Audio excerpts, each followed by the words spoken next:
Hi friends, we're trying this the second time. And I'm gonna bring my friend Treneice on. Hopefully this will work.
Hi Treneice, is it offering you the opportunity to join my live?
Yes, you can just go ahead and type your questions there. I'm so sorry about this. I'm still trying to figure out how to bring you on. This is going to be such an interactive conversation. I was trying to avoid another streaming service and I should have just done it through there.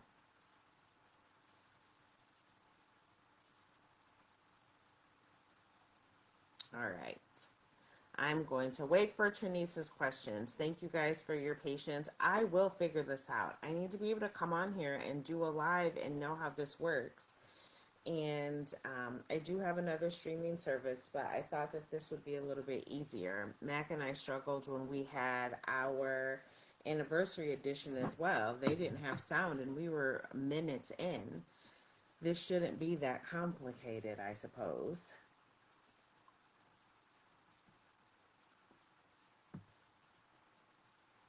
Maybe Facebook has changed something about joining people's lives, which is very interesting to me. Real world problems. I did tap invite.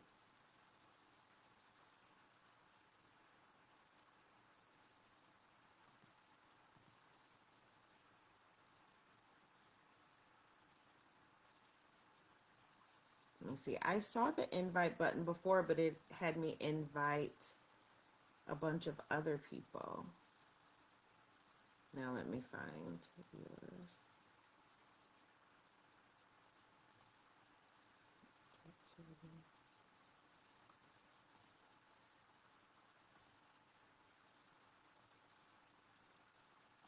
Now let me find the invite button. Thank you, Vicky.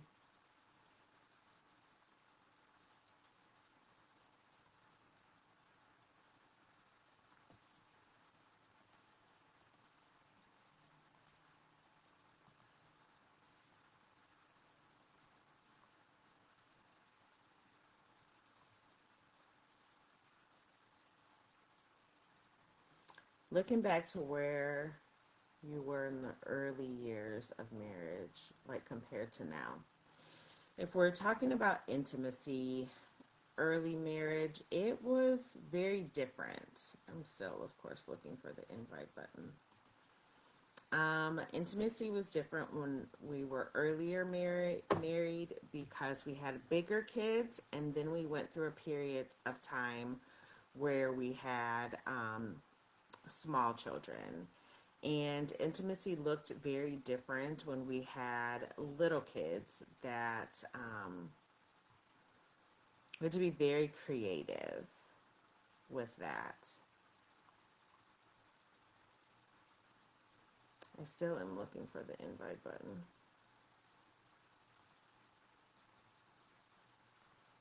Oh no. Pop out tab.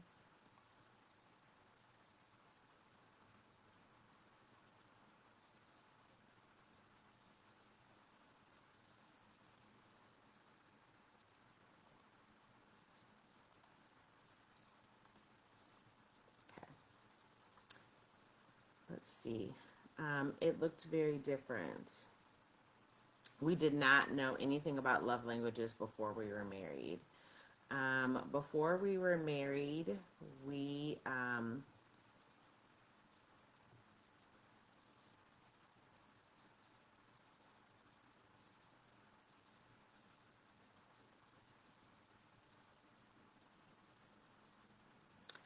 I don't think our love languages changed throughout the years. I think, okay, let's see, we're gonna click invite followers. I don't think it changed throughout the years. I think we discovered what they were, and then we were able to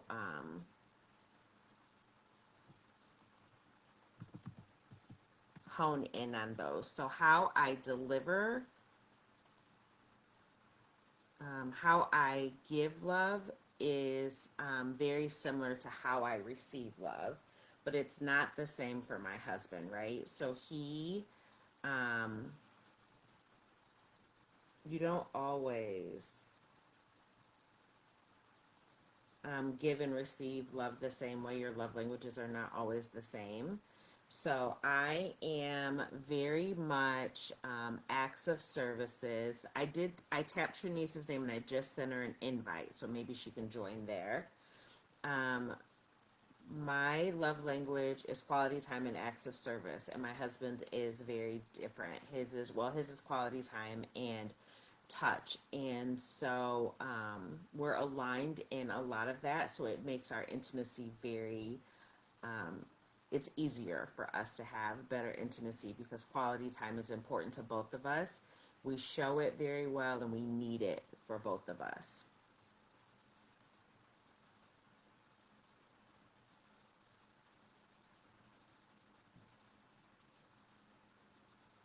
But discovering our love language came to us as a way of really working on our marriage and communication. And so that was pretty cool.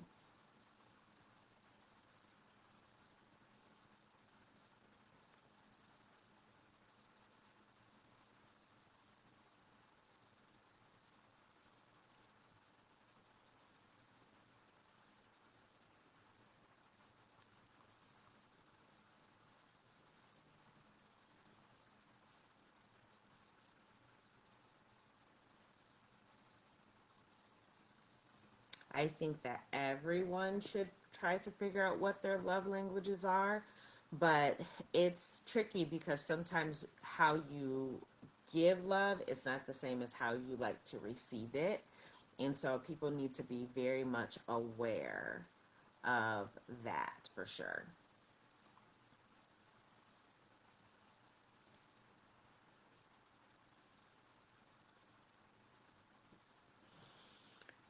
I do think our values and beliefs shape the way that we are intimate with each other. I think because respect is very important.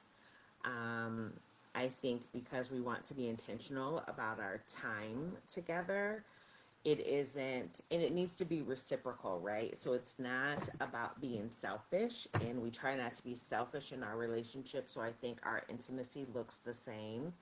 We have really great communication. I'm a talker by nature. And so I'm very fortunate that over the time of our 20-year marriage and 25 years together, that intimacy looks, it's not, it's very, it looks very different for us, right? So I know what he needs, he knows what I need, and we can kind of tap into that. Being able to be safe and vulnerable with each other has really allowed us to be able to share what we need without worrying about offending or upsetting the other person. And I think that that's important. So if I'm having moments where I am needier or need to be more vulnerable, he's very open to that. And trust really creates the ability to be intimate. If you don't trust somebody, it hinders your intimacy, it hinders your vulnerability, and then it's just kind of there. It feels like an obligation. There is no joy that comes with that. I think you're being intimate um, out of obligation instead of out of the desire to be intimate. And I do think intimacy is more than just in the bedroom, right? Like it's your safe space. It is, again, the person who you can be the most vulnerable with.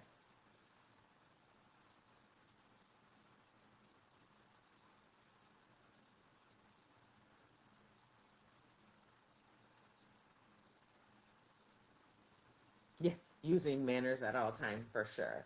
And it really helps that my husband is, I won't say a prude, but he very much um, is considerate of the things that he does in public and in private, I think. So, oh, you said I answered your next question.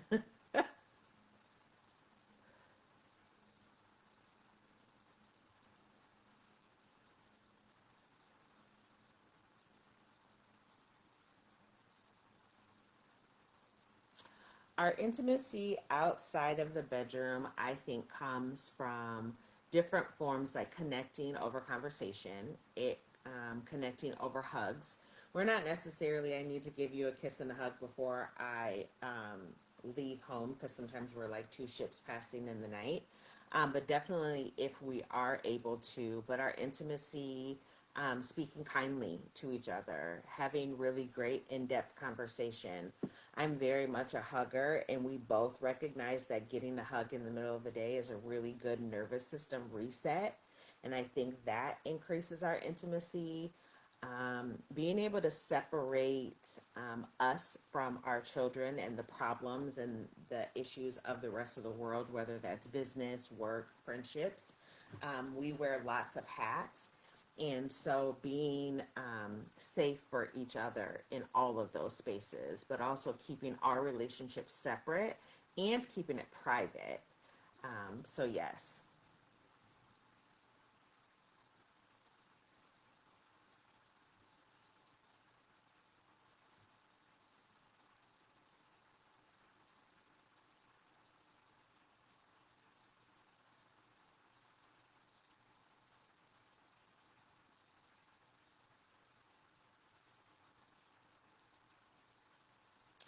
How do we show intimacy through difficult times? Um, Again, it's about a matter of respect. It is a matter of being mindful of how the other person is talking to each other. Um, Still just being a safe space. If we definitely, I wouldn't say necessarily scheduled days, but we definitely have times that are our time. And even when we are having a challenging time, we still take time away from everybody else and everything else to be together. So if that time where we would normally have been intimate needs to be a deeper conversation or a conversation to come to a resolve, we do that. Also, patience. I think in just understanding where the other person is in the midst of difficult times. Compartmentalizing. There may be times where, I mean, we've walked through lots of seasons. We've walked through loss of parents. We've walked through challenging teenagers. We've walked through job loss. We've walked through some health scares, and so still just being mindful of that. Sometimes just sitting together, a hug, just taking a nap together. That's a big one. Having in depth conversations. So, for sure.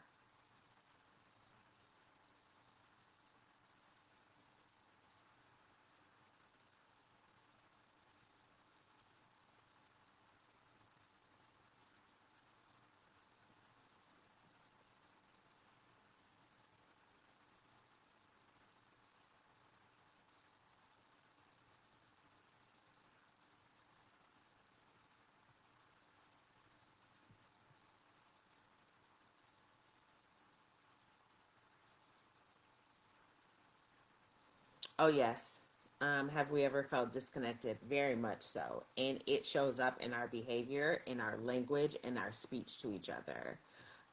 When we are disconnected, we do have to have a pause.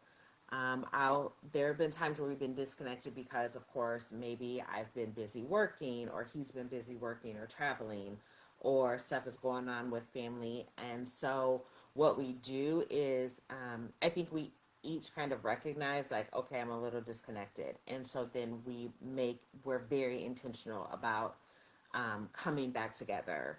That'll be sometimes where we would just take an afternoon away from everybody else, or we will just hold ourselves off in our bedroom. And then we just try to be intentional about compartmentalizing everybody else. We try to make our relationship the center of the rest of our family. So we put God first and then us, but then everything else needs to orbit around it. And we try to make sure that our time together is protected and it is sacred to us. But there are times where we feel disconnected, and we both can recognize it. And I get very clingy and whiny, and he gets very cranky if we're disconnected. So if I notice that he's very short with me, or he's really irritable, that's probably why.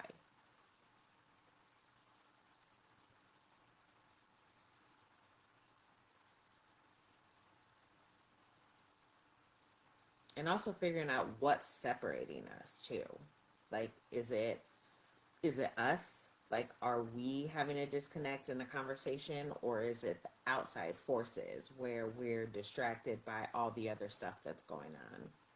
Like, he was putting on a big game show in May, and we felt a little disconnected, both of us, not because he was not prioritizing us, but he was very overwhelmed with getting his game show and all of those pieces put together. And so he very much like put a pause. And okay, so I'm not working on anything else today. You and I are gonna hang out. So, and having that recognition, like checking in with each other, like, hey, are you okay? Is there something you need? Is there something I can do for you? How can I help you today? Is often a conversation that, a sentence or a statement that we share with each other. Like, is there something I can do for you today? Because, like, he may get busy or I may get busy, and we need to ask those questions, but checking in for sure.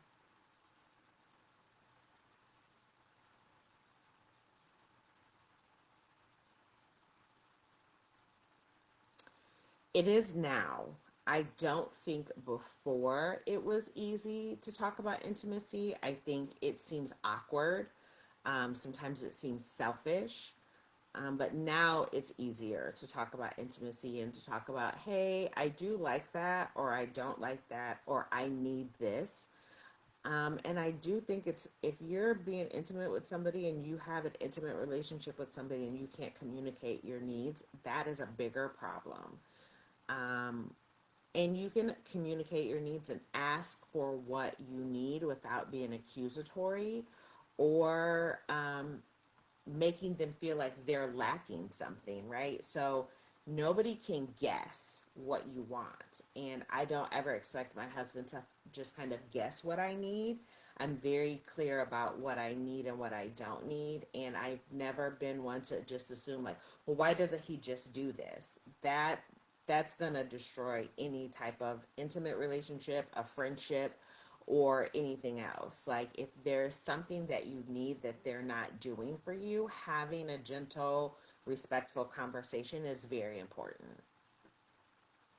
And don't do it when you're emotional. Don't do it when you're like, he didn't do this, or she didn't do this, or I'm missing this. Do it when you have the clarity to be like, I need this instead, and make it an I statement instead of a you aren't doing this.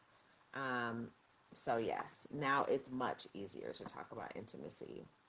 And then some of the things are still very giggly. Um, so you still kind of feel a little awkward in school, girl, like saying like what you like or don't like.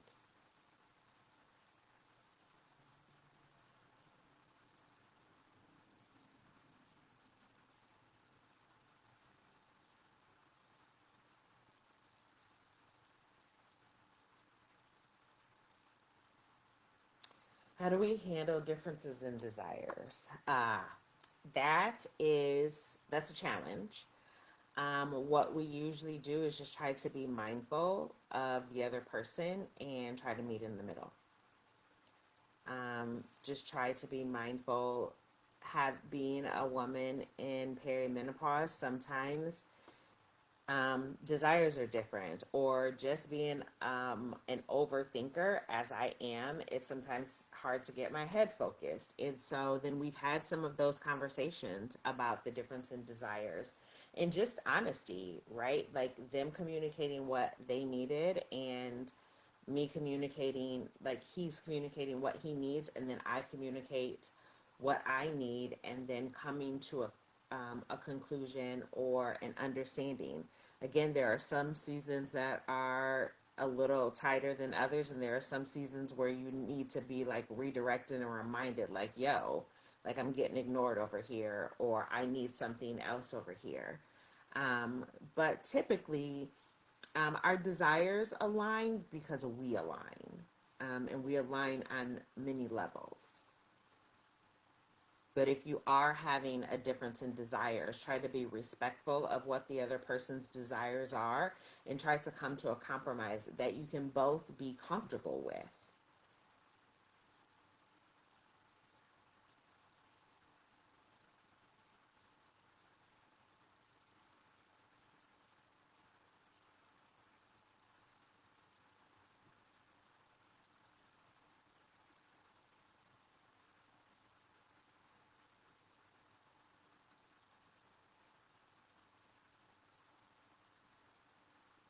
These are really great questions, and this is a really great follow up to Mac and I's 20th anniversary edition. Treneice is an intimacy specialist, and she's also a postpartum doula. And so, what advice would I give younger couples about intimacy? Remembering respect, having conversations, gentle conversations very early on, very honest conversations, discussing what the differences are for sure. I do love that for any couple to figure out what other people's love languages are, because again, how someone delivers love and how they receive it is very different, and you have to be willing to meet them where they are. If your desires are very different, how can you help the other person? And remember, like, you're not the only one. Don't be selfish. Like, you're not the only one that's in this relationship, and you're not the only one who needs intimacy. And then things change, people evolve, you get closer, you may grow apart, but remembering to be respectful, remembering to be kind, and have a friendship first, I would say, for younger couples.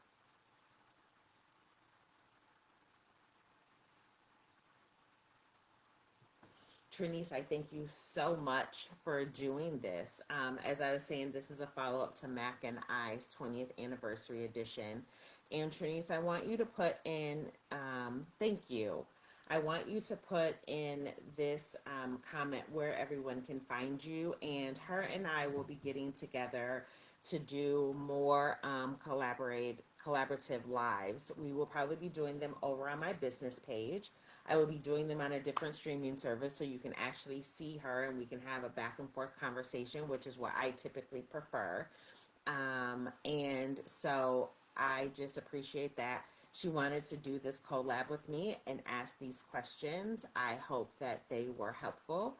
I hope they were insightful. Again, if you have any follow-up questions or anything that you want to ask about intimacy, please reach out to Treneice, or reach out to me and I can connect you with her. And she is on Facebook, as Treneice Bailey, and Hula Fit Chick on IG. So I thank you guys for spending this crazy 25 minutes with me, as I cannot get my Facebook Live together. It doesn't matter how many times I've practiced, how much research that I've done. I just cannot get this app to work for me without a third party streamer. And so I will definitely make sure to use that, going forward. I invite everyone to join my private Facebook group. I also invite you to just follow me on my business page, or just continue to follow my life over here. I wish everyone a happy Friday. And thank you, Treneice, for taking the time to hang out, ask me the questions, and I look forward to our next collab. Have a good day, friends.